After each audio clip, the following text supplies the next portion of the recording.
Okay, let's unpack this. Have you ever really stopped to think about the incredible power packed into something as small as a 1% improvement? It's just 1%. Yeah, just one tiny bit better each day. It sounds almost trivial, right? Like it wouldn't even really register. Mm-hmm. Insignificant. But if you manage to get just that little bit better, day after day, consistently, for a whole year, well, the math is kind of astonishing, actually. It compounds, doesn't it? It really does. You don't just end up slightly improved. You could become nearly 37 times better than when you started. That kind of massive transformation emerging from changes so small they're practically invisible day to day. Well, that's where we're starting today. It's a deeply counterintuitive idea, isn't it? I mean, our culture, it's obsessed with the big leaps, the total overhaul, the sudden breakthrough, that overnight success story. Like the flashy stuff. Exactly. We rarely celebrate the small, consistent progress because, well, it's just not as exciting to talk about. But the evidence, as you pointed out, it shows that the most significant, the most lasting transformations in life, personal or professional, they don't typically come from those massive one-time actions. No. They emerge from the compounding effect of small, persistent efforts. It's less about one heroic act and much more about just humble, daily persistence showing up. And that really is the core idea that brings us into the heart of this deep dive. The fascinating and, frankly, incredibly powerful world of habits and human behavior. These automatic routines we fall into, the things we do often without even thinking about them, they're constantly shaping our lives. They influence the results we get, definitely. Yeah. And maybe even more importantly, they feed into the very beliefs we hold about ourselves who we fundamentally think we are. That identity piece. Exactly. So understanding how these habits work, the underlying mechanics, that's basically the master key. It's the key to actually taking control and making meaningful, lasting progress in, well, any area of your life that matters to you. Absolutely. And for this deep dive, we've pulled together a wealth of insights. This comes from extensive research, a lot of practical experience, too. We're particularly going to explore key ideas presented in the best-selling book, Atomic Habits, and we'll also touch upon some interesting discussions with its author. Okay. And the goal here isn't abstract theory, right? It's really about boiling down these proven methods into practical, shareable nuggets of knowledge. Tips you can start using, like right away, to build better habits and maybe finally break free from those unwelcome ones that might be holding you back. Like a shortcut. Yeah, think of this as your shortcut to being really well-informed on the fundamentals of lasting behavior change, getting the core ideas quickly. Okay, great. So let's jump right into that surprising power of those small changes. It's often referred to as the aggregation of marginal gains. What does that actually mean in practice? It's basically a philosophy. It's about relentlessly searching for tiny margins of improvement in every single thing you do. Every little bit. Not just the big things. No, everything. And trusting that these seemingly insignificant increments will accumulate, they'll compound into truly remarkable results over time. And the classic example, what everyone talks about, is British cycling, right? That's the perfect illustration, yeah.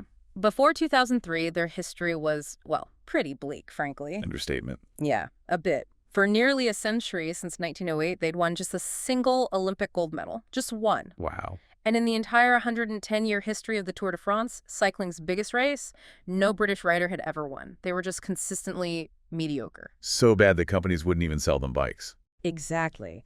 One major European bike manufacturer actually refused to sell them bikes. They were genuinely concerned that just being associated with the British team would actually hurt their brand's sales. That's how low their reputation was. Ouch. Okay, so things were bad. Then what happened? Then Dave Brailsford was brought in as the performance director. And his strategy was simple, almost deceptively so, but it was utterly transformative for the team. He introduced this concept of marginal gains. The 1% idea. Right. Break down everything that goes into riding a bike, everything involved in competing at the highest level, and then look for ways to improve each tiny component by just 1%. And when you say everything, you mean everything. We're kidding. This philosophy went way beyond just tweaking the bikes, although they definitely did that too. Things like redesigning seats for better comfort on long rides, or even using alcohol to clean the tires for optimal grip. Little technical things. Sure, but they took the 1% idea into every conceivable corner. They researched and implemented the very best methods for riders to wash their hands to minimize the risk of getting sick during crucial training periods. Hand washing. Seriously. Seriously. Because getting sick could derail everything. They worked with engineers to determine the optimal pillow and mattress for each individual rider, making sure they got the absolute best possible sleep for recovery. The perfect pillow for each cyclist. That's Perfect. specific. It is. They even went as far as painting the inside of the team truck white, Why? so they could more easily spot tiny flecks of dust that might interfere with the performance of the finely tuned bikes. Dust could get into the mechanics. Okay, I mean, painting the truck white. Yeah. Find the perfect pillow. These sound like details you just completely overlook, right? Right. Almost absurdly minor in the context of elite sports. Total. How could cleaning hands better or, getting a slightly better night's sleep possibly contribute to winning the Tour de France? It seems disconnected. And that was the genius of the approach, wasn't it? It was this relentless, almost obsessive focus on finding and implementing marginal gains in every single area, no matter how small or seemingly irrelevant it appeared on its own. Nothing was too small to improve. And the accumulation of all these tiny improvements, what happened? The results were truly staggering. Just 5 years after Brailsford implemented this system, at the 2008 Beijing Olympics, British cycling just completely dominated the sport. They won an astonishing 60% of the available gold medals in road and track cycling. 60%. From almost nothing before. Exactly. Then, 4 years later, on home soil at the London Olympics in 2012, they somehow topped even that performance. They set 9 Olympic records and 7 world records. Wow. And then came the Tour de France, the race no Brit had ever won. In 2012, Bradley Wiggins became the first ever Brit to win it. Finally broke the streak. And then his teammate, Chris Froome, he won it 4 more times between 2013 and 2017. Just total dominance. It's genuinely one of the most incredible turnarounds in sports history.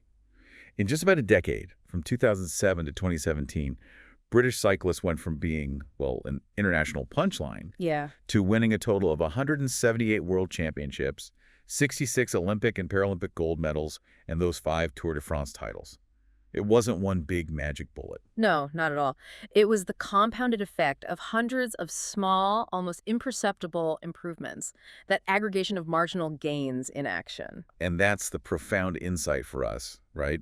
Beyond just sports. Small changes do seem insignificant when you make them. You might not feel or see any difference tomorrow or maybe even next week. It's hard to notice 1%. Yeah, but their impact grows exponentially over time. It's like compound interest in your bank account, but for self-improvement. The compound interest of self-improvement, I like that. The most powerful outcomes are almost always delayed. You put in the small, consistent effort now, and the really noticeable results, they show up much, much later down the line. Which is precisely why it's so damn hard for us to stick with new habits, isn't it? It is. We make that small change. Maybe we start exercising for 20 minutes a day, or we commit to reading just 1 page of a book each night, and we just don't see immediate, tangible results. Our body doesn't look dramatically different after 3 workouts. Our knowledge doesn't suddenly feel vast after reading 1 page. Exactly. And that lack of immediate feedback, that's incredibly discouraging. You show up, you do the work, but it feels like nothing is happening. You're stuck. It feels like you're spinning your wheels. This is what's been called the plateau of latent potential. You're actually building the foundation. You are stacking those tiny improvements, but you're still on the flat, kind of invisible part of the progress curve. It feels like you're stuck, going nowhere, even though you're making progress underneath. And that's where so many people give up, right? Yeah. Just before they hit that tipping point where all those efforts start to compound visibly and things take off. Precisely. The crucial lesson from British cycling, and really from anyone who's achieved significant long-term results, is the absolute necessity of patience and persistence.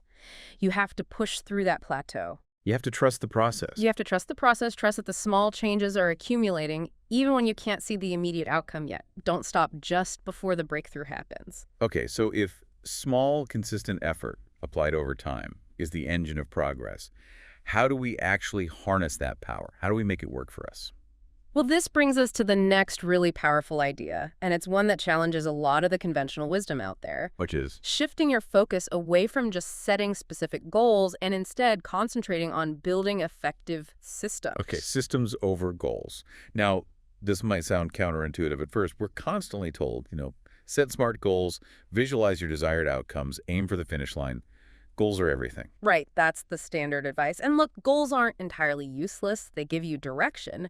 But putting your primary focus solely on goals can actually create some significant problems when it comes to achieving lasting, sustainable change. Okay, so let's break that down. First, what's the difference? Goals versus systems. Let's define the terms clearly. Goals are the results you want to achieve: win a championship, lose 20 pounds, publish a book. They're the outcome. The destination. Exactly. Systems, on the other hand, are the processes that lead to those outcomes. Think of the British cycling team's rigorous training and improvement protocols. That was their system. Or your weekly meal prep and exercise routine. That's a system. Your daily writing practice. That's a system. The journey, the daily actions. Precisely. And underpinning both of those is your identity, your deepest beliefs about yourself, the kind of person you believe you are. That's the third layer. Okay, so why is focusing mainly on goals problematic? What's the argument against it? Well, there are a few key issues. First, and this one is maybe the most surprising, winners and losers often have the exact same goals. Really? How so? Think about it. Every single team in the Olympics wants a gold medal, right? Every single job applicant wants the promotion. Every artist wants their work to be successful. If the people who succeed and the people who fail share the identical objective, then the goal itself cannot be the sole differentiator between them. Ah, okay. So the goal isn't what separates them. Exactly. Think about British cycling again. Their goal of winning the Tour de France had been the same for over 100 years. It was only when they changed their system, that daily process of marginal gains, that they actually achieved that long-held goal. The system was the differentiator, not the target outcome. Got it. What's the second problem with goal focus? Achieving a goal is usually only a momentary change. It's temporary. Like cleaning your room. That's the perfect analogy. Imagine your room is a total mess, and your goal is to clean it. You dedicate a few hours, put everything away, vacuum, dust, bam, the room is clean, goal achieved. Feels good for a minute. Right. But if your underlying system for keeping the room tidy, things like putting laundry in the hamper right away, sorting mail when you bring it in, wiping down surfaces regularly, if that system doesn't change... It's going to get messy again pretty fast. Exactly. Probably pretty quickly. You've fixed the outcome for a moment, but you haven't addressed the root cause, the process that led to the mess in the first place. So you're just stuck in a cycle. You are. If you only focus on the goal, the clean room, you're perpetually cleaning, it gets messy, cleaning, it gets messy, it's temporary relief. But if you focus on improving your system, your daily tidying habits, the room stays clean over time. You've created a sustainable state of being, not just a fleeting moment of achievement. Yeah, that makes sense. Problem number 3. Goals can actually restrict your happiness. Yeah. When your sole focus is the goal, you often put off feeling successful or happy until you reach that future milestone. The I'll be happy when trap. Precisely. I'll be happy when I lose the weight. I'll feel like a success when I get the promotion. I'll relax when I finish this project. But with a systems mindset, you learn to find satisfaction, even happiness, in the process itself, in the daily practice. Regardless of the outcome yet. Regardless of whether you've hit some arbitrary target yet, you can actually enjoy the act of running today. You can feel good about the effort you're putting into your meal prep. You can appreciate the sentences you wrote this morning. You don't have to wait for race day or publication day or that number on the scale to feel okay. Right, you're enjoying the journey. Yeah. And the last problem, number 4. Goals can sometimes be at odds with long-term progress. Think about it. Once a goal is achieved, you ran the marathon, you hit the target weight, you launched the product. What happens next? Motivation can drop off, right? You Yeah. cross the finish line. Exactly. Many people who are solely driven by that goal find themselves losing motivation, maybe even reverting to old habits because the driving force, the finish line, has been crossed. But a system, a good system, is about continuous improvement. It doesn't have a single endpoint. It's designed to keep driving progress and growth indefinitely. So the core insight here is really powerful. It flips the script. You don't rise to the level of your goals. You fall to the level of your systems. Wow. Okay, say that again. You do not rise to the level of your goals. You fall to the level of your systems. Your system, your consistent process, is what dictates your results and your long-term trajectory, much more than just your aspiration or your target. So the practical takeaway here is pretty clear then. Yeah. Shift your focus. Spend less time fixating on what you want to achieve way off in the future, and invest more time and energy in designing and refining the processes you will follow consistently, day in and day out. Focusing on building and maintaining effective systems is far more sustainable, and it's the true driver of continuous growth and lasting change. Okay, systems over goals. That's a big shift. But you mentioned another layer, something even deeper. Right. While building effective systems is absolutely key, there's an even deeper level of change, one that really gets to the heart of why some habits stick and others just don't, no matter how good the system seems. And that involves? Your identity, who you believe yourself to be. Okay, explain that. Remember those 3 layers you mentioned? Exactly. Outcomes, what you get. Yeah. Processes, what you do. And identity, what you believe. Most people, when they try to change, they start with the outcomes. I want to lose 20 pounds. Makes sense. That's the result you want. Right. Some might move on to the processes. Okay, so I'm going to go to the gym 3 times a week. Better. But the most profound, the most effective way to create change that lasts, change that sticks even when motivation inevitably dips. Which it always does. Always. That approach starts with the identity. I want to become a healthy person. Or, I want to be the kind of person who doesn't miss workouts. So starting from the inside out, kind of? Exactly. The fundamental insight is this. Your behavior is essentially a mirror reflecting your identity. What you consistently do is a powerful indication of the type of person you believe that you are, whether that belief is conscious or, unconscious. And if a habit clashes with that identity? It's incredibly difficult, almost impossible in the long term, to sustain habits that are in direct conflict with your self-image. If you see yourself deep down as someone who's just not good with money, saving will always feel like a struggle, like you're fighting yourself. Yeah, like it's not really you? Right. If you see yourself as someone who's not naturally disciplined, sticking to a workout routine will be a constant battle against that internal narrative. You'll find ways to sabotage it because it doesn't align with who you think you are. So how does shifting the focus to identity change things? Think about how it reframes the goal. The goal isn't just to read a book. The goal is to become a reader. The goal isn't just to run a marathon. The goal is to become a runner. The goal isn't merely to learn an instrument. The goal is to become a musician. You're not just doing an action, you're embodying an identity. That feels different, more permanent. It is, and there's fascinating research that backs this up. Studies have shown, for example, that people who were asked about their voting intentions, well, the group prompted to think about themselves as being a voter were significantly more likely to actually cast a ballot compared to those simply asked if they plan to vote. Just changing the phrasing slightly. Yeah. When the behavior became integrated into their identity, when they saw themselves as a voter, the action of voting became a natural reflection of who they were, not just some task they were supposed to perform. Okay, so the practical power here. How do we use this? It lies in intentionally thinking about the person you want to become. What kind of identity are you aiming for? Then, and this is crucial, understand that every single time you perform a habit, good or bad, you are essentially casting a vote for that desired or undesired identity. Casting a vote. Explain that. Every workout you complete is a vote for being a healthy person. Every page you read is a vote for being a reader. Every time you choose a mindful pause instead of an impulsive reaction, that's a vote for being a calm person. Every dollar you save is a vote for being financially responsible. So the small habits are like evidence. Exactly. Small habits are the concrete evidence you use to build and reinforce a new identity. Improvements, like losing a few pounds or reading one chapter, they feel temporary until they become integrated into your self-image. Until they become part of who you are. Right. True, lasting progress requires this continuous process of editing your beliefs about yourself, consciously upgrading your identity to align with the person you aspire to become. It's about shifting from, I want this outcome, to, I am this kind of person. Wow. Okay. That's a really powerful reframe. Small changes, systems over goals, and building identity. So how do we actually translate all this into the nitty-gritty? You know, building specific good habits, breaking specific bad ones.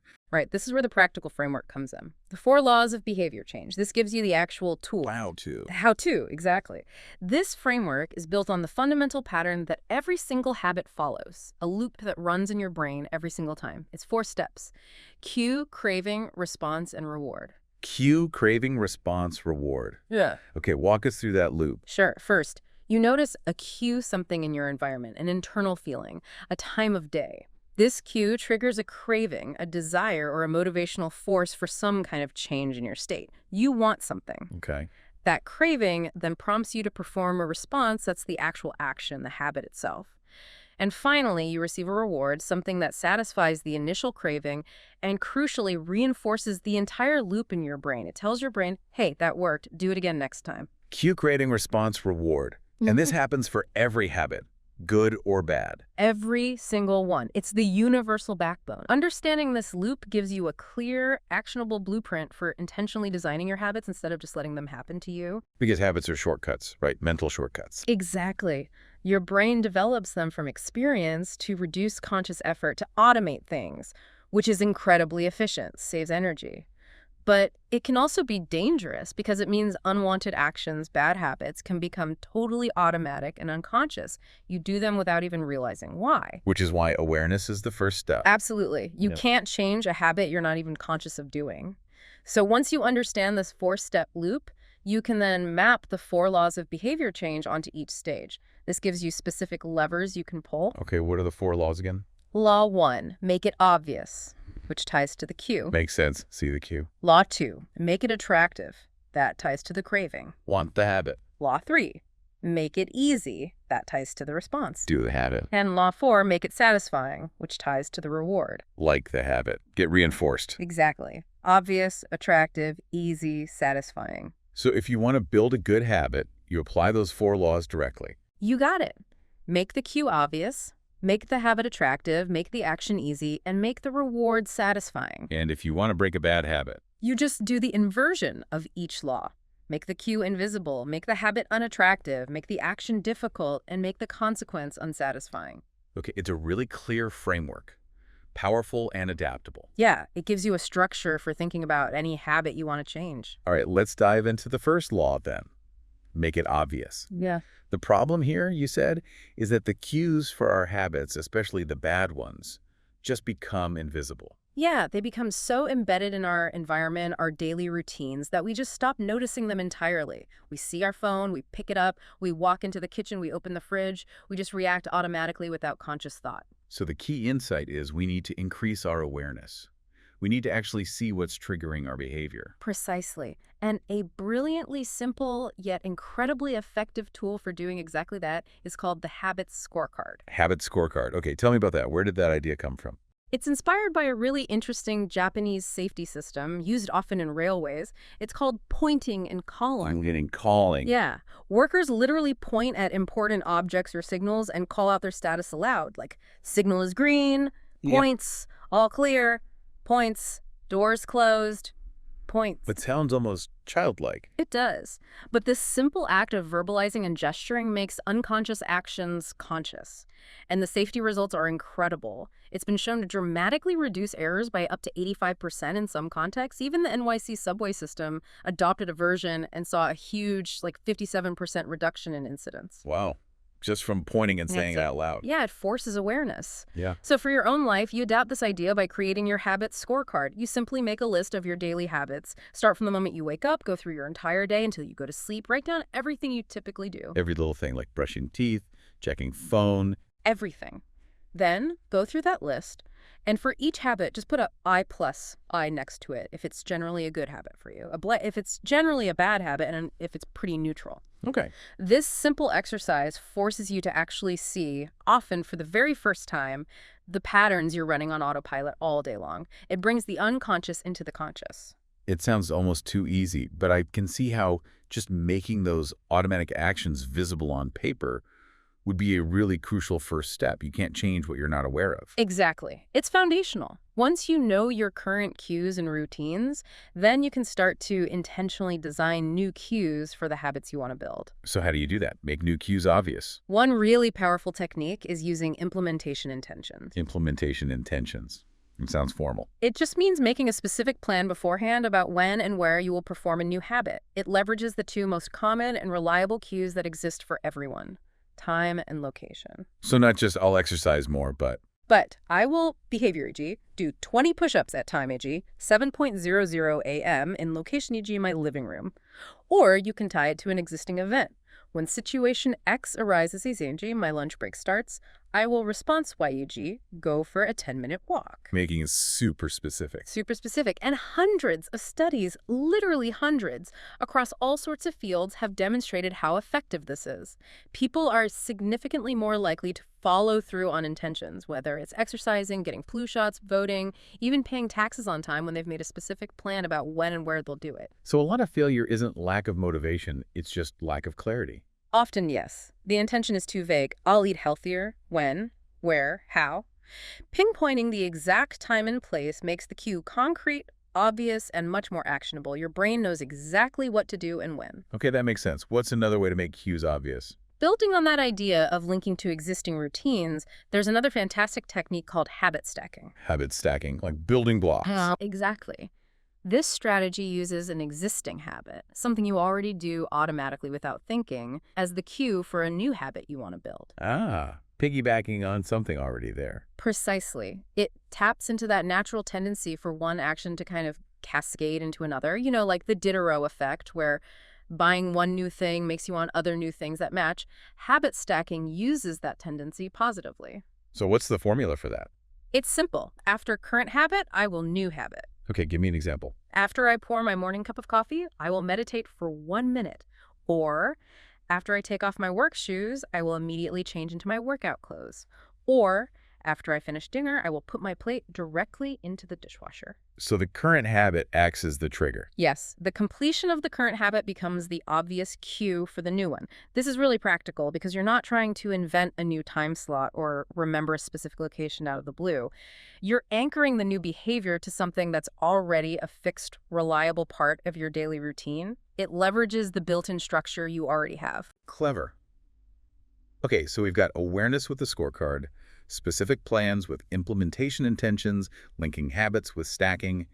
What else makes cues obvious? Beyond just time and specific events, our physical environment is an incredibly potent source of cues. So a major strategy is to intentionally design your environment. Our surroundings trigger us. Massively. Remember, vision is our most dominant sense. Something like half of our brain's resources are dedicated just to processing visual information. So small, intentional changes to what you see around you can dramatically influence your behavior, often without you even realizing it. Like that hospital cafeteria example. Perfect example. They wanted people to drink more water. They didn't run an ad campaign. They didn't lecture anyone. They just changed the environment. They simply added bottled water to the refrigerators right next to the cash registers, a prime, highly visible spot where previously only soda was available. And just seeing the water there Led to a significant increase in water sales and a decrease in soda sales. No change in anyone's motivation, no sudden surge of willpower, just a simple change in what was obvious and easy to grab. The cue changed. So how do we apply that? How do we design our environment for good habits? You need to make the cues for your desired habits obvious, visible, and easily accessible in your everyday spaces. Want to remember to take your medication. Don't hide the bottle in a cabinet. Place it right next to the faucet where you get your water each morning. Makes sense. See it when you need it. Want to practice? Okay, make good cues visible. And for bad habits, make those cues invisible. Precisely. This leads to another powerful application of this law. Sometimes you need to change your context or environment to effectively change your habits. Move away from the triggers. Right. Habits are deeply, deeply associated with the context in which they occur. Your home, your office, your car, specific rooms within your house, certain social situations, each location, each context can become a powerful cue that automatically triggers specific behaviors, often unwanted ones. Like always grabbing a snack when you walk into the kitchen. Exactly, or automatically checking social media when you sit on the couch. This is why it's often significantly easier to change habits when you change your environment, even temporarily. You literally escape the subtle triggers and cues that automatically prompt the old, unwanted behaviors. Is there evidence for this being really powerful? Oh, yeah. The striking study on Vietnam War soldiers and heroin addiction is a dramatic illustration. A surprisingly high percentage, over 15% of U.S. soldiers serving there developed heroin addictions, way higher than normal. So the expectation was that when these soldiers returned home, the U.S. would face a massive addiction crisis. But remarkably, the relapse rate for those soldiers, once they were back in the U.S., back in a completely different environment, was incredibly low, only about 5%. 5%. Compared to what normally happens. Compared to a typical 90% relapse rate for addicts who get clean in a treatment facility but then return to their old neighborhood, their old triggers, their old social circles. Wow.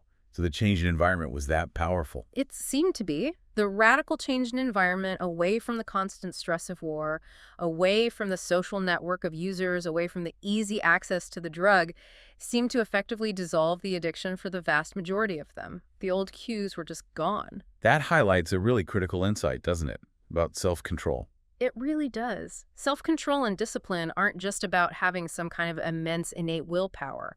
Often, highly disciplined people don't need heroic levels of willpower because they've intelligently structured their lives and environments to avoid tempting situations in the first place. They make it easier on themselves. Exactly. It's much easier to say no to junk food when it's simply not in the house to begin with. It's easier to avoid endless scrolling when your phone is physically in another room during work hours. They control the environment, not just rely on willpower. So the practical advice is be the architect of your environment. Be the proactive architect, not just a passive consumer of whatever surrounds you. Consider if a change of scenery, even a minor rearrangement of your space, could help you reset certain habits. But most importantly, focus on designing your physical and social environment to actively reduce your exposure to the cues for bad habits and simultaneously increase your exposure to the cues for good ones. Create a disciplined environment that makes the desired behaviors the most obvious, easiest path forward. Okay, law 1. Make it obvious. Got it. Let's move on to law number 2. Make it attractive. The challenge here seems pretty clear. Bad habits, junk food, procrastination, whatever, often feel immediately appealing, right? While good habits, like eating broccoli or tackling Cuff Project, can feel like a chore. Definitely. That's the core challenge. And the insight here is that cravings are the actual motivational force driving our habits.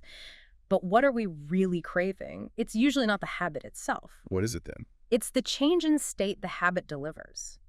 We don't fundamentally crave smoking a cigarette. We crave the feeling of stress relief it momentarily provides. We don't actually crave scrolling Instagram. We crave the potential hit of novelty, connection, or escaping boredom that it offers. The feeling behind the action. Exactly. Habits become attractive when we associate them, consciously or unconsciously, with positive feelings or with a desired shift in our internal state.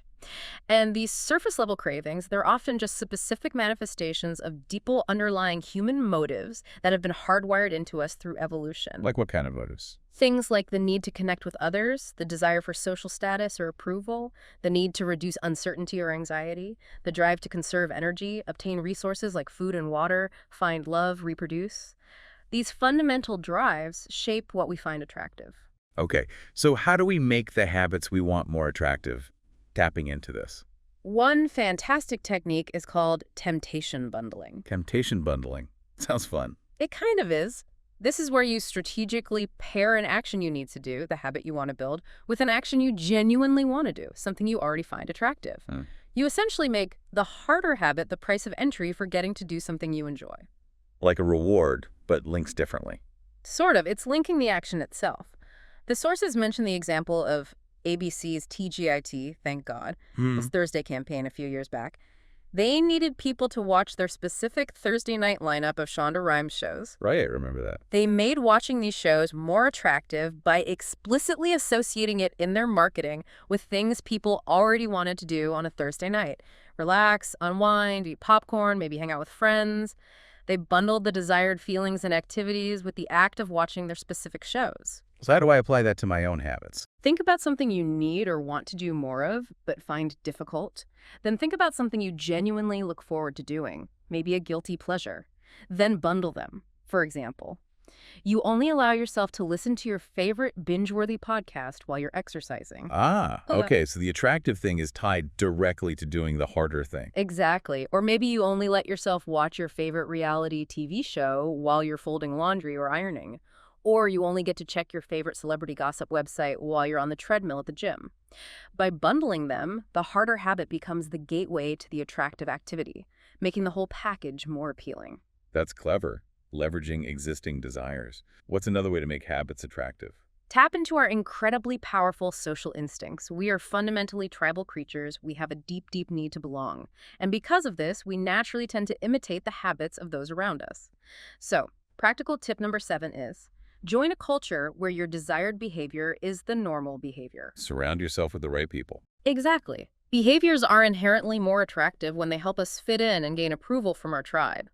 We are influenced by three main groups: the close, our family and friends, the many, the majority, the perceived norm, and the powerful, those we admire or who have high status. Okay, tell me about the close. Our immediate circle, family, friends, colleagues, has a huge impact.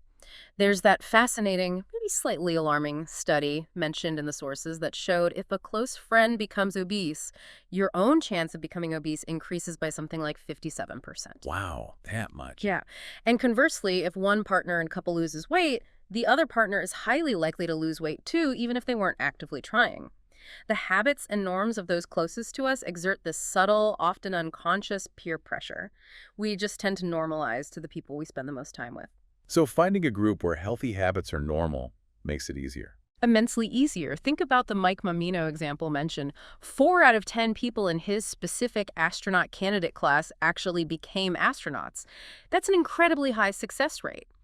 Being surrounded by that caliber of ambitious, dedicated individuals whose normal behavior was rigorous training, constant learning, pushing limits, it made the demanding habits required to become an astronaut feel normal, expected, and therefore much more attractive and attainable for everyone in that group. Okay, so the close circle matters. What about the many? The tribe. We also have a powerful tendency to conform to the perceived norms of the larger group, the tribe. The famous Asch conformity experiments from psychology demonstrated this beautifully. People were shown lines of different lengths and asked a simple question about which lines matched, but when surrounded by actors deliberately giving the wrong answer. People would often go along with the obviously wrong answer. Astonishingly often, yes, just to conform with the group. The psychological reward of acceptance, of fitting in, is incredibly potent. It often outweighs the reward of being factually correct or acting differently. So when changing your habits means going against the grain of your immediate social group or the wider culture, it feels inherently unattractive and difficult. But when your desired habit aligns with the group norm, it feels easy and attractive. And the third group, the powerful. We also tend to imitate people who have status, prestige, or success that we admire. We consciously or unconsciously copy the behaviors of successful individuals, assuming their habits are somehow linked to their achievements. If the people you look up to, mentors, leaders, celebrities, visibly practice certain habits, those habits naturally become more appealing and attractive to you. Like the Polgar sisters in chess. Exactly. They became chess grandmasters, which is incredibly rare for women. Their intense practice habits were strongly reinforced not just by their family culture, the clothes, but also by the status and recognition, the powerful they achieved within the chess world. Success made the habit attractive. So the core insight here is leverage social influence. Absolutely. Changing your habits becomes significantly easier and feels much more attractive when it aligns with the norms of a group you already belong to or aspire to join. So actively seek out and spend time with people whose everyday behaviors are the ones you want to adopt. Immerse yourself in environments where your desired habits are simply the normal, expected way things are done. Makes sense. Find your tribe. Okay, what else makes habits attractive? Another technique is to create a motivation ritual. This is about intentionally associating your habit, or even just the cue for the habit, with something you enjoy or a desired positive state immediately before you actually perform the habit. You're basically conditioning yourself to feel good about starting. Priming yourself psychologically. Exactly. Neuroscientists who study craving using brain scans have found something fascinating about dopamine, the so-called pleasure chemical. It doesn't just spike when we get a reward, it actually spikes significantly when we anticipate the reward, when we encounter the cue that predicts something good is about to happen. Ah, the anticipation is key. It is. This dopamine spike during anticipation is what teaches our brain where the rewards are located in our environment and motivates us to seek them out. You can hijack this process to make the cue for your desired habit feel attractive by linking it to something positive right beforehand. Okay, give me an example of a motivation ritual. The source mentions the writer and former boxer Ed Lattimore. He discovered that he would start to feel more focused just by the simple act of putting his headphones on before he started writing. Just putting headphones on. Yeah. Initially, he'd put on headphones, listen to music he enjoyed for a bit, and then start his focused writing work. But over many repetitions, his brain made the connection. The simple act of putting on the headphones itself became a conditioned cue that automatically triggered the feeling of focus and readiness to work. It made starting the writing habit easier and more appealing because the ritual signaled focus time is coming. Like Pavlov's dogs, but for productivity. Kind of, yeah. Athletes do this all the time with their pregame rituals. That specific sequence of stretching or dribbling a certain way or throwing practice pitches, it's not just physical preparation, it's psychological priming. They're associating those specific actions with getting into a competitive, focused, high-performance mindset. By the time they've completed the ritual, they've triggered that desired state, making the hard work of competing feel more attractive than it might have just moments before. So I could create my own. Absolutely. You can adapt this by creating a short, simple, maybe even enjoyable ritual that you perform immediately before you begin a habit you usually find difficult or unattractive. Maybe it's playing one specific energizing song, maybe it's doing 2 minutes of stretching, maybe it's taking 3 deep breaths and saying a simple affirmation related to the habit. The key is consistency. Do the ritual right before the habit, every time. Condition yourself to feel good about starting. Okay. One more tip for making it attractive. Yes, and this one taps into the power of language and perspective. Reframe your mindset or reframe your cravings. This means consciously changing the way you think and talk about a habit. Associate it with a positive experience, a benefit, an opportunity in your mind, rather than seeing it as a burden, a sacrifice, or something you just have to do. How you talk to yourself about it matters. Hugely. Instead of dragging yourself out of bed thinking, ugh, I have to wake up early for work tomorrow, try reframing it as, I get to wake up early to pursue my goals and make progress on something important to me. Shifting from obligation to opportunity. Exactly. Instead of, ugh, I have to go exercise, try thinking, I'm building strength and energy that will make me feel better throughout the entire day. This subtle but consistent shift in your internal dialogue, from obligation or chore to benefit or privilege, can significantly alter how attractive the habit feels before you even start doing it. Did this work for breaking bad habits too? Like smoking? Definitely. The famous Alan Carr method for quitting smoking is essentially a masterclass in systematically reframing. It doesn't focus heavily on willpower or deprivation in the traditional sense. Instead, it meticulously goes through every single association and cue related to smoking and reframes it. It dismantles the perceived benefits, it relieves stress, it helps me concentrate, and relentlessly highlights the real costs, both physical and psychological. So it makes smoking seem unattractive. By the end of the process, the idea of smoking is meant to become genuinely unattractive, maybe even repulsive, because your entire mindset around it, all those conditioned associations, have been fundamentally changed. You no longer see it as a desirable thing you're giving up, but as something undesirable you're escaping. So the insight is that our specific cravings, whether it's for a cigarette or junk food or checking social media, they aren't the root cause. Right, they're often just the most obvious manifestations of deeper underlying motives. Maybe you're seeking stress reduction, or comfort, or novelty, or connection. You can actively work to reprogram your brain to associate your desired habit with addressing that underlying motive in a healthier way, or achieving a different, more beneficial, positive feeling or state. It's about consciously choosing a different, more positive association for the habit itself, or for the feeling you're ultimately seeking. Change the story you tell yourself about it. Okay, that's law 2, make it attractive. Now law 3, make it easy. This seems pretty straightforward. We tend to do what's easy, right? Exactly. This law taps into a fundamental truth about human nature and how our brains function. We are biologically hardwired to conserve energy whenever possible. Our brains are inherently lazy in that sense, always looking for the path of least resistance. We naturally follow what psychologists call the law of least effort. We gravitate towards the easiest option. We do. The problem, of course, is that starting a good habit often requires more initial effort. Lacing up your running shoes, getting out the ingredients for a healthy meal, opening the textbook compared to falling into a bad habit, like just slumping onto the couch and mindlessly turning on the TV, which is often the default minimal effort option. So to build good habits, we need to flip that. Precisely.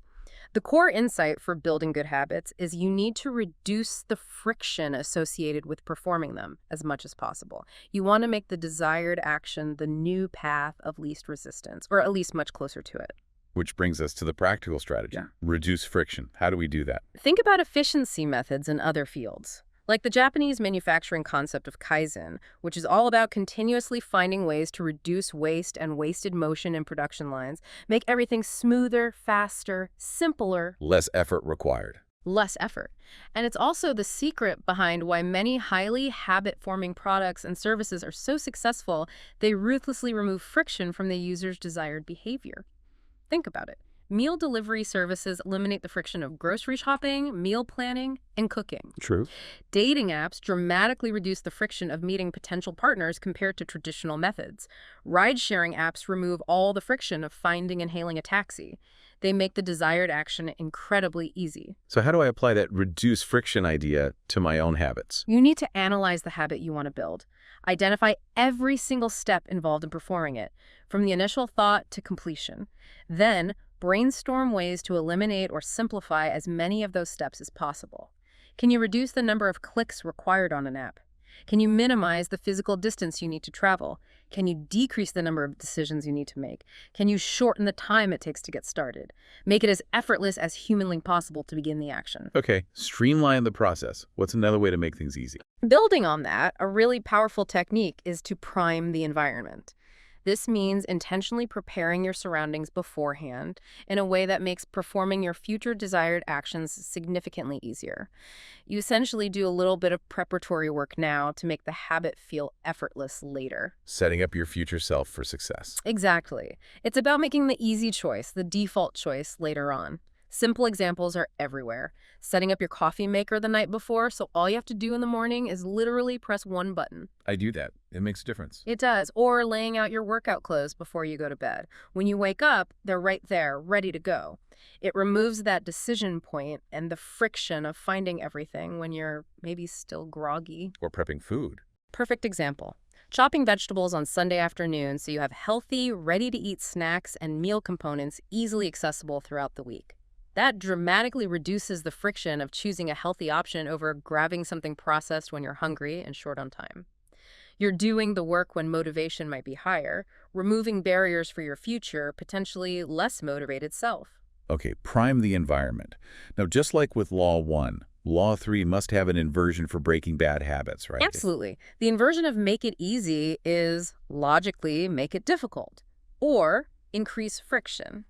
You want to make your unwanted habits harder to perform by deliberately adding steps, effort, or obstacles to the action. Give me some examples of increasing friction. Okay, say you want to stop watching so much TV. You could unplug the TV after each use, Right. or take the batteries out of the remote and keep them in another room, or more drastically, physically move the TV into a closet or a guest room where you won't see it all the time. Just adding steps. Just adding steps. Want to spend less time mindlessly scrolling on your phone? Leave it in a different room during work hours or after a certain time in the evening. Put it on airplane mode. Delete the most distracting apps. Want to stop eating junk food? The best friction is simply not buying it in the first place. But if it's already in the house, hide it. Put it on a high shelf at the back of a cupboard, somewhere inconvenient to reach. It's surprising how little friction it takes sometimes. It really is. A remarkably small amount of friction can be enough to interrupt that automatic impulse and deter unwanted behavior. Adding just those few extra steps, having to walk to another room to get your phone, having to find and put batteries back in the remote, having to get a chair to reach the cookies that pause is often enough to make you stop and think, do I really want to do this? It gives your conscious brain a chance to intervene. You're adding speed bumps to the path of least resistance for the bad habit. Okay, increase friction for bad habits. What else falls under? Make it easy. Another incredibly useful strategy here is to focus on mastering the decisive moment. What does that mean? Well, throughout your day, there are usually just a few critical choice points, forks in the road, that have an outsized impact on the rest of your time. These moments dictate the entire cascade of subsequent behaviors. Like dominoes falling. Kind of, yeah. Mastering these decisive moments means optimizing your choice at that specific juncture, because that choice dramatically shapes the options available to your future self. Give me an example of a decisive moment. Okay, think about the moment you get home from work. Do you walk in and immediately change into comfortable clothes and collapse on the couch, leading probably to TV and takeout? Or do you walk in and immediately change into your workout clothes, making exercise much more likely? That single choice right at the doorway can set the trajectory for the entire evening. Or deciding what restaurant to go to. Perfect example. The moment you decide to walk into a steakhouse versus walking into a sushi restaurant. That initial decision severely constrains all your subsequent food choices for that meal. Or the moment you sit down at your computer. Do you open your work document first, or do you open your email or social media first? That first action often dictates where your attention goes for the next hour. The source mentions the author's own ritual for this, right? Yeah, he talks about his ritual of changing into his workout clothes immediately, without fail, the moment his wife gets home from work. That single, consistent decision at that specific decisive moment sets the rest of the evening on a productive path towards getting his workout done. He doesn't have to debate it later. So the takeaway is to identify your own key decisive moments. Exactly. Identify those 1 or 2, maybe 3, key moments in your typical day where the choice you make seems small in isolation, but actually dictates a significant chunk of your subsequent actions. Then, focus your energy in planning on making the right choice consistently at those specific junctures. Nail the decision at the fork in the road, and the rest of the journey becomes much, much easier. That's a powerful leverage point. Okay, another technique for making things easy, especially when starting. Yes, a fantastic one for just getting started with any new habit, especially when it feels overwhelming or you're struggling with procrastination, is the 2-minute rule. The 2-minute rule. I like the sound of that. The concept is beautifully simple. When you're starting a new habit, make the very first action, the initiation of the habit, something that takes 2 minutes or less to complete. Make it incredibly easy to start. The goal isn't necessarily to do the full habit right away, it's just to show up and begin. So scale it way, way down. Way down. If your ultimate goal is read for 30 minutes every night, your 2-minute rule version becomes read 1 page. If your goal is do yoga for an hour 3 times a week, the 2-minute version is simply take out my yoga mat. Just roll out the mat. Just roll out the mat. If your goal is run 3 miles, the 2-minute version is put on my running shoes and tie them. You reduce the habit to its absolute smallest starting point, a task that takes literally 2 minutes or less to initiate. What's the psychology behind why that works so well?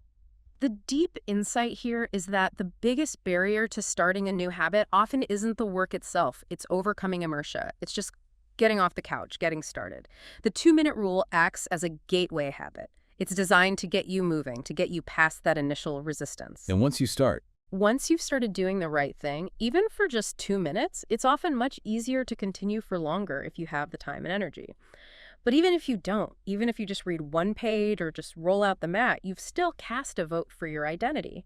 You've reinforced the habit of showing up.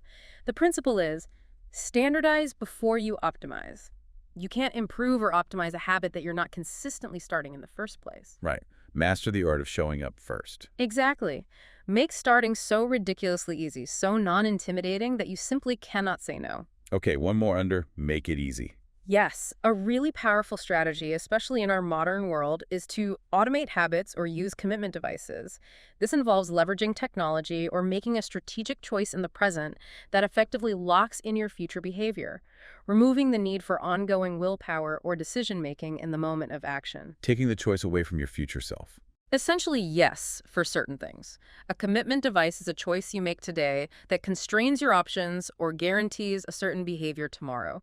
The classic, albeit extreme, example is Victor Hugo, the author. Story goes, he needed to finish The Hunchback of Notre Dame by a deadline. So he reportedly locked away all his clothes and stayed naked in his study, making it impossible for him to go outside and get distracted. He could only write. Wow. Okay, that's dedication. What are some more practical examples? More common examples include things like buying food in individual portion sizes to prevent mindless overeating, or signing up for voluntary self-exclusion lists at casinos or online gambling sites if you struggle with that, or deliberately leaving your wallet or credit cards at home when you go somewhere you might be tempted by impulse purchases, or using a simple outlet timer to automatically cut off power to your internet router at, say, 10 p.m. each night, forcing you offline. Making the decision once to control future behavior. Exactly. And automation takes this even further, often using technology to make the desired habit happen without any conscious effort from you at all. Think about setting up automatic transfers from your checking account to your savings or investment account each payday. You save money without ever having to think about it or decide to do it. Or auto refill prescriptions. Perfect example. You never run out of medication, it just shows up. Meal delivery services that handle the grocery shopping and planning automate healthy eating to a large degree. Using website blockers during work hours automates focus by removing the temptation. These automations are powerful because they free up significant mental energy and willpower by making the desired behavior the automatic default. But the flip side is true too, right? Technology can automate bad habits. Oh, absolutely. Autoplay videos on streaming sites keep you watching passively. One-click ordering and instant delivery apps make impulse buying dangerously frictionless. Technology can be used to make good habits effortless or bad habits effortless. It cuts both ways. So the takeaway is to be intentional. Be intentional.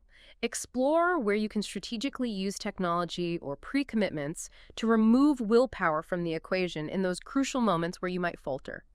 Identify areas where you can lock in good behavior or lock out bad behavior by making a smart decision now that your future self can't easily undo or ignore. Okay, that covers Law 3. Make it easy. Let's move to the final law. Law 4. Make it satisfying. You said this might be the most critical. Why is that? It's arguably the most critical because it directly addresses that fundamental mismatch between how our brains are wired and the nature of many modern habits. Our brains evolved over millennia in what anthropologists call an immediate return environment. Immediate return? Meaning actions had immediate consequences relevant to survival. If you hunted successfully, you ate now. If you found shelter, you were safe now. If you escaped a predator, you survived now. The rewards were tangible and immediate. But modern life isn't always like that. Exactly. Modern life is largely a delayed return environment. The rewards for many of our most important good habits, things like saving money for retirement, exercising for long-term health, eating healthy to prevent future disease, studying to build knowledge. The significant benefits are often delayed, sometimes by months, years, or even decades. While bad habits often have immediate rewards. Precisely. Eating junk food feels good now. Watching TV is relaxing now. Scrolling social media provides novelty now. The consequences are delayed, but the pleasure is immediate. And our brains are hardwired to prioritize immediate gratification over delayed gratification. Because immediate feedback was crucial for survival historically. Right.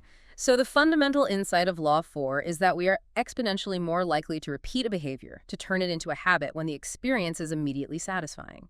Pleasure, especially immediate pleasure, acts as a powerful signal to the brain. Hey, whatever you just did, that was good.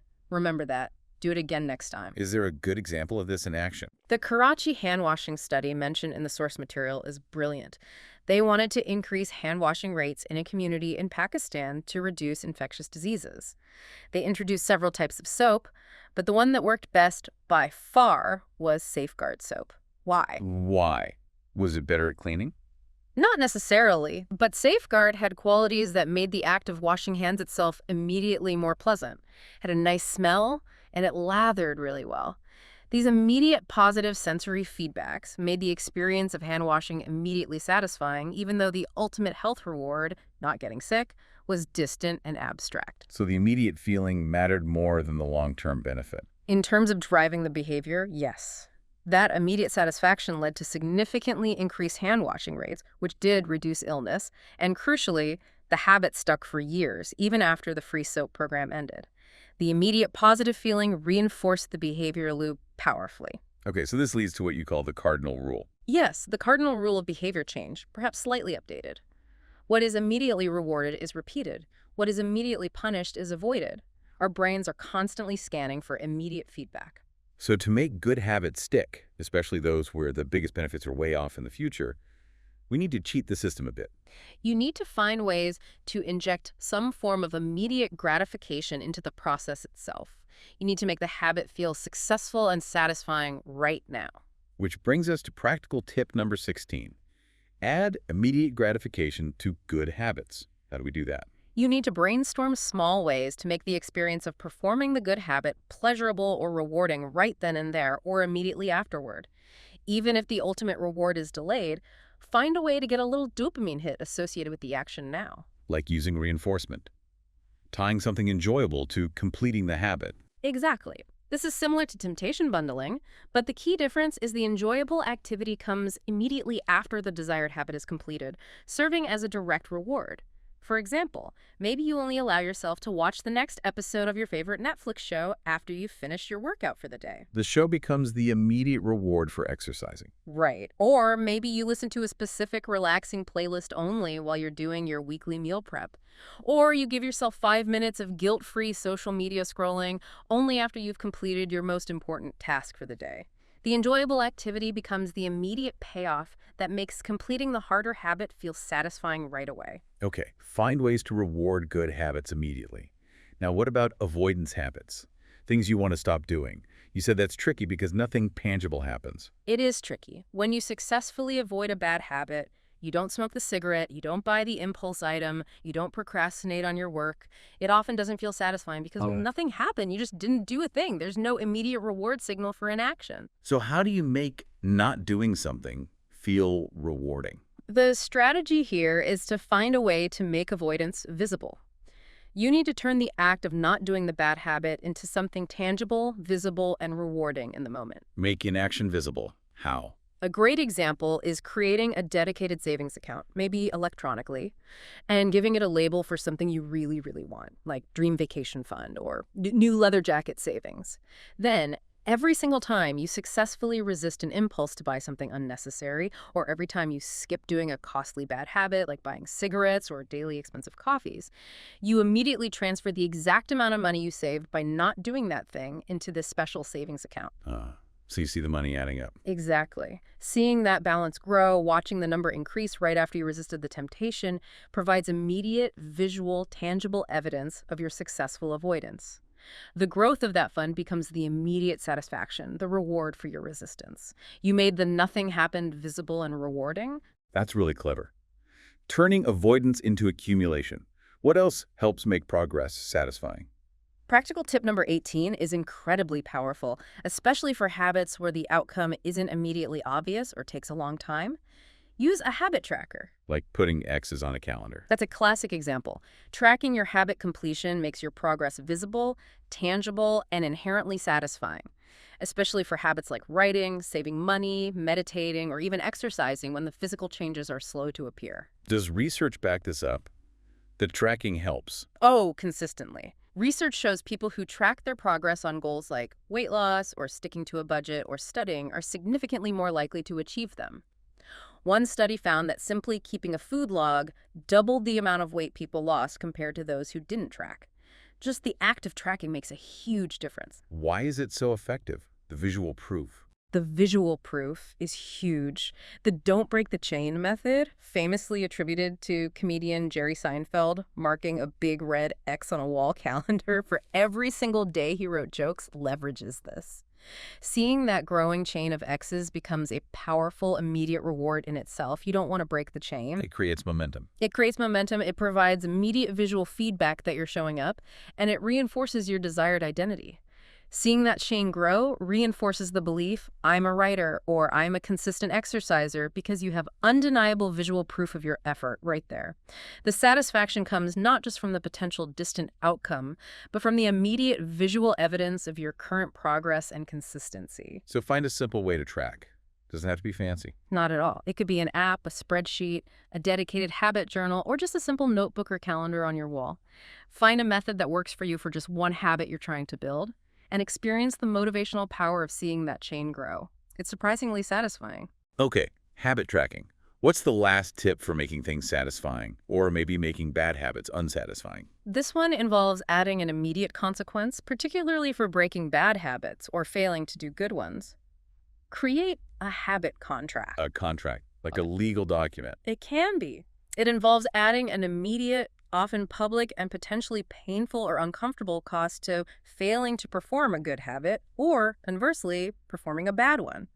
It's about creating an immediate punishment for the unwanted behavior, using the inversion of that cardinal rule.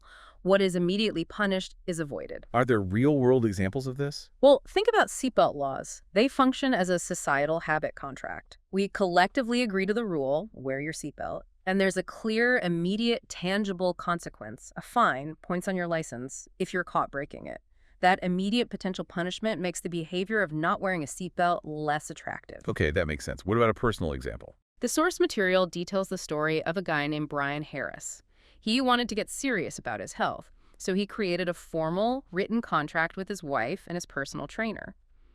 This contract outlined very specific and deliberately unpleasant punishments that would be enforced immediately if he failed to complete his required daily habits, like logging all his food or weighing That's himself. on punishments. Things like having to dress up in ridiculous, attention-grabbing clothes for work the next day if he missed logging his food, or having to pay his trainer a significant sum of money immediately if he skipped weighing himself. The consequences were designed to be embarrassing or financially painful, and crucially, they were immediate. Why does the immediacy of the punishment matter so much? Because, just like with rewards, consequences are far more likely to influence our behavior if they are local, tangible, concrete, and immediate, rather than distant, abstract, vague, and delayed. A habit contract works by leveraging social pressure, because it's often public, involving an accountability partner like a spouse or trainer, and immediate, undesirable costs to make the unwanted behavior feel immediately unsatisfying. Ideally, the immediate pain of the consequence outweighs the immediate pleasure the bad habit might offer. So this is something I could potentially set up with a friend. Absolutely. Consider if creating a formal agreement with an accountability partner, a friend, a family member, a coach, defining clear, specific, and immediate consequences for noncompliance could help you solidify a particularly challenging good habit or finally break a really stubborn bad one. It's about intentionally building in an immediate cost to make the alternative, the desired behavior, relatively more attractive and satisfying by comparison. Okay, the 4 laws. Make it obvious, attractive, easy, and satisfying. That's a really comprehensive framework. But let's be realistic. We're all human. We're going to mess up sometimes, right? What happens then? That's an absolutely crucial point. You are going to mess up. Setbacks are not a sign that the system is broken or that you are a failure. They are an inevitable, normal part of the process of behavior change. Perfection is not only impossible, it's not even required for long-term progress. So the occasional slip-up isn't the real problem. No, the occasional slip-up isn't the catastrophe. The real danger is the spiral of repeated mistakes that can follow if you let one lapse completely derail you. It's the what the hell effect. Oh, I already broke my diet today, so I might as well eat the whole pizza. Right, letting one mistake turn into a total abandonment. Exactly. The core insight here is that people who successfully build and maintain habits aren't fundamentally different because they possess superhuman willpower or never make mistakes. They're different because they recover quickly from their mistakes. They don't let one missed workout turn into 2, then 3, then quitting altogether. So missing once is okay, but missing twice. Missing once is an accident. It happens. Missing twice in a row, well, that's the beginning of a new, unwanted habit. That's when the pattern starts to shift in the wrong direction. The real danger is that all or nothing thinking. You slip up once, you immediately feel like a total failure, and you decide you might as well just give up entirely because you've ruined your perfect streak. Which leads directly to a very simple, very powerful practical tip. Practical tip number 20, never miss twice. Never miss twice. That's the rule. Make that your absolute non-negotiable rule.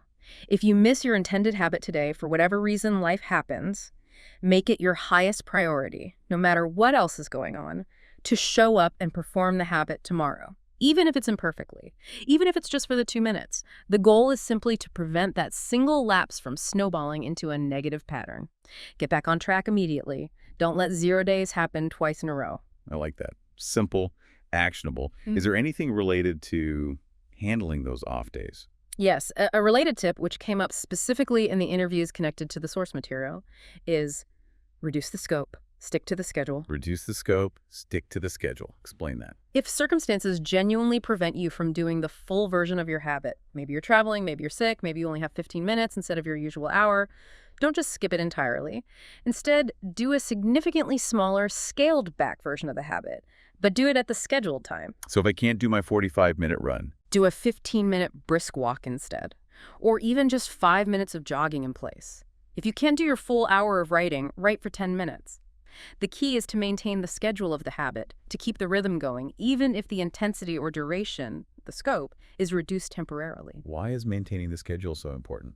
It's about reinforcing the identity and keeping the neural pathways associated with that time slot active. You're still casting a vote for being a runner or a writer, even if it's a smaller vote that day. You're preventing the habit from completely disappearing off your radar. And crucially, showing up imperfectly is always better than not showing up at all. It helps you avoid that self-defeating internal narrative. See, I knew I couldn't stick with this. I'm just not disciplined. Instead, you adapt, you reduce the scope, and you show up anyway, maintaining the integrity of the schedule. Adaptability, not just rigidity. Okay, now shifting gears slightly towards the end here. Is there anything about aligning habits with who we are naturally? Like, are some habits just easier for some people? That's a really important point, yes. While the four laws and environmental design are incredibly powerful for everyone, it's also true that building and sticking with habits is often easier and feels more intrinsically satisfying when those habits align with your natural talents, your innate skills, and your core personality traits. So genetics play a role. Genetics definitely seem to play a role in predisposing us towards certain tendencies. Think about the big five personality traits, things like conscientiousness, extroversion, openness to experience. We all fall somewhere on those spectrums, and that influences what kinds of activities feel natural or draining to us. Similarly, our physical builds might make certain types of exercise feel easier or harder. Like the examples of Michael Phelps and Hitcham El-Garouz. Exactly. They're perfect illustrations. Michael Phelps, the legendary swimmer, has a body type very long torso, relatively short legs, large wingspan that is almost perfectly biomechanically suited for swimming. It gives him a natural advantage in the water. And El-Garouz, the runner. Hitcham El-Garouz, the record-holding middle-distance runner, has essentially the opposite build, relatively long legs and a shorter torso, which is ideal for running efficiency. Their bodies were naturally predisposed to excel in their chosen sports. This doesn't mean they didn't work incredibly hard. Of course not. But it likely meant that the intense training habits required felt slightly less difficult, or perhaps yielded results more quickly, making the process relatively more satisfying for them compared to someone with a completely different body type trying to reach the same elite level in that specific sport. It's like that potato and egg analogy you mentioned earlier. Right. You can't control whether you're fundamentally a potato or an egg when dropped into boiling water. But you can try to choose whether you're entering an environment, a game, where being soft like a potato is an advantage, or one where being hard like an egg is better. You can choose the game that suits your nature. So the key insight isn't that genetics are destiny or that hard work doesn't matter. Not at all. Genetics don't eliminate the need for hard work. Far from it. Both Phelps and El-Garouz trained with unbelievable dedication for years. The insight is that understanding your predispositions can help clarify where to focus your hard work for potentially greater return, satisfaction, and long-term adherence. Find a game where the odds are tilted slightly in your favor. Exactly. Find a game, a niche, an area where your natural abilities, your personality, your inclinations provide you with even a slight advantage. It makes the effort feel more like flowing with your strengths, rather than constantly swimming upstream against your nature. The goal isn't to force yourself to be exactly like someone else. It's to focus on fulfilling your unique potential, leveraging the hand you were dealt. Work hard, yes, but try to work hard on the things that come relatively easily to you, compared to how they feel for others. That's really helpful advice. So the practical takeaway is self-reflection. Yeah, spend some time genuinely reflecting on your natural inclinations. What activities energize you versus drain you? What skills seem to come more naturally to you? What kind of environments do you thrive in? Where does effort feel less like a painful grind and more like an engaging challenge? Then, try to align your habit-building efforts with activities or areas where you feel naturally suited, or where you find the process inherently more enjoyable or less difficult than someone with a different makeup might. Play your own game. Okay, so we've covered a lot. Small changes, systems, identity, the four laws, handling setbacks, finding your game. What about the long term? Once a habit is established, is that it? Or is there more to mastery? That's the final piece, really. The path to true mastery in any field, or even just maintaining a high level of performance with your habits, isn't just about building the initial habit. It requires ongoing consistency and continuous refinement. Consistency is key, obviously. Repetition builds the habit. Absolutely. That's grounded in neuroscience Hebb's law, often simplified as neurons that fire together wire together. The more you repeat an action, the stronger the neural pathways associated with that action become in your brain. Repetition literally changes your brain structure to make the habit more automatic. But there's a potential downside to that automaticity, right? There is. As habits become truly automatic, they require less conscious thought and attention. Which is efficient, but it means you can easily fall into mindless repetition. You stop paying close attention to what you're actually doing, you might not notice small errors creeping in or subtle ways you could improve. And ironically, performance in a skill can even slightly decline after reaching a certain level of automatic mastery if you stop actively paying attention. So mastery isn't just being automatic. It's something more.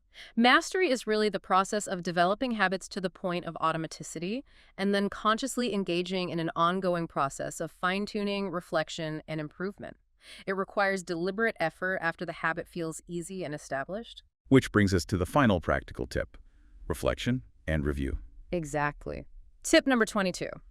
You need to build in regular opportunities to step back, review your habits and your performance, and maintain awareness. This helps you identify mistakes you might be making unconsciously, spot areas for improvement, and make necessary course corrections to avoid stagnation or decline. Are there examples of this in practice? Sure. Pat Riley, the legendary NBA coach, famously implemented a program for the Lakers called CBE, which stood for Career Best Effort. They tracked every player's key stats and effort levels in minute detail, comparing them to their previous best, with the collective goal of achieving just a 1% improvement across the entire season. It required constant tracking and review. Or comedians testing material. Yeah, perfect example. Comedians like Chris Rock don't just write jokes and perform them once. They constantly test hundreds, maybe thousands of jokes in small, intimate clubs, meticulously using a notepad or recorder to track audience reactions, which lines land, which ones fall flat, where the laughs are. They use that immediate feedback to relentlessly refine and polish their material. That's reflection and review in action. Keeping a decision journal, where you write down important decisions you made and why, and then review the outcomes later, is another powerful form of this. So how do we apply this to our own habits? Schedule it. Scheduling it is key. Build in regular times, maybe it's 5 minutes every Sunday evening, or an hour at the end of each month, or a bigger review annually to consciously reflect on your habit systems. Look at your habit tracker data if you have it. Ask yourself, what's working well? What's consistently challenging? Where am I slipping up or getting sloppy? Where could I make a small 1% adjustment to the system, the environment, or my execution to improve? Don't just practice mindlessly. Practice with intention and awareness aimed at continuous, incremental improvement. Keep sharpening the saw. That makes sense. Yeah. Maintain awareness even after it's automatic.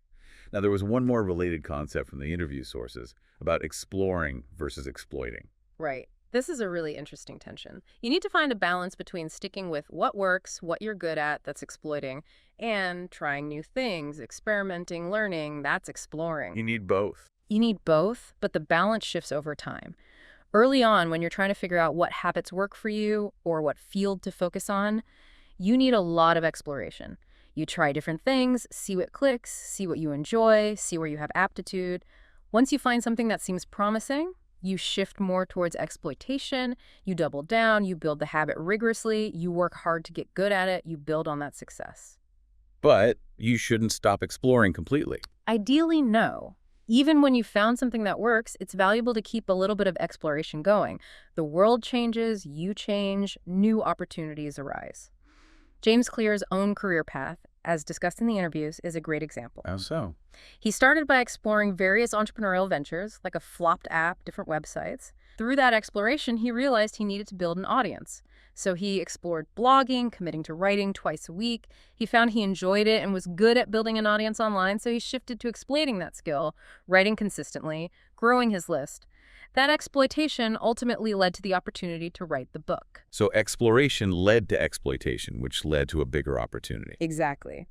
But even now, after the success of the book, he mentions still dipping his toe back into exploration, like buying a cabin in the woods with the personal goal of building a trail system.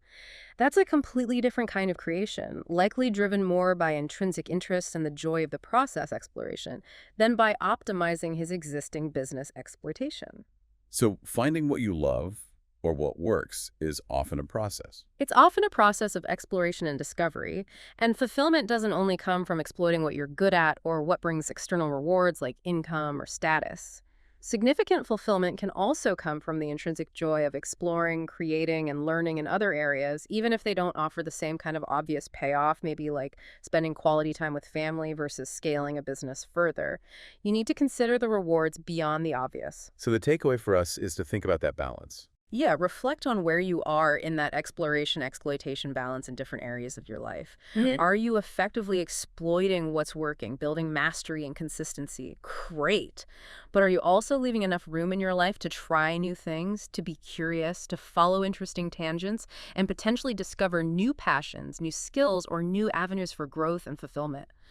It's a dynamic balance to manage throughout your life. Okay, wow. We've covered a huge amount of ground here. Let's try to wrap this up and pull the key threads together from this deep dive. Sounds good. The core message, really distilled from these sources, it feels incredibly empowering, actually. It's that lasting, significant change in your life isn't built on those dramatic, willpower-fueled overnight transformations. No, it's not about the heroic leaps. It comes from embracing the surprising power of tiny, consistent improvements, that 1% better each day idea, which then compound into truly remarkable results over time. And these small improvements are best achieved not by just fixating on the big, distant goals or outcomes, Right, systems over goals. but by focusing intensely on building and refining effective systems, the processes, the routines you follow daily. That's what actually drives the results. And the deepest, most sustainable change happens when those systems and habits are built on a foundation of a desired identity. Exactly. You're not just doing a habit, you're casting votes, providing evidence for the kind of person you want to become. That identity shift is foundational. And the 4 laws of behavior change: make it obvious, make it attractive, make it easy, and make it satisfying. They give us that practical, actionable framework. There are the levers, the tools you can pull to intentionally design your habits, both building good ones and breaking bad ones by using the inversions. And crucially, remembering that setbacks are normal. Perfection isn't the goal. Not at all. The key is rapid recovery. Just focus on that simple rule, never miss twice, get back on track quickly. So you leave this deep dive hopefully feeling like you have a blueprint based on proven principles for how behavior change actually works. The problem isn't likely you or some fundamental lack of willpower. It's usually just having the wrong system for change in place. With these insights, you can start building better systems, designing better environments, and shaping better habits, one small atomic step at a time, casting those votes for the person you want to become. That's a great summary. And that brings us to our final provocative thought for you to carry with you from this deep dive. We talked quite a bit about shifting focus from goals to identity. So consider this reframe as you go about your wit. The goal is not just to read a book. The goal is to become a reader. The goal is not to run a marathon. The goal is to become a runner. Let that shift in perspective guide your actions and your small choices. Thanks for joining us for this deep dive. We really hope these practical insights empower you to start making those tiny changes that truly can lead to remarkable results in your own life.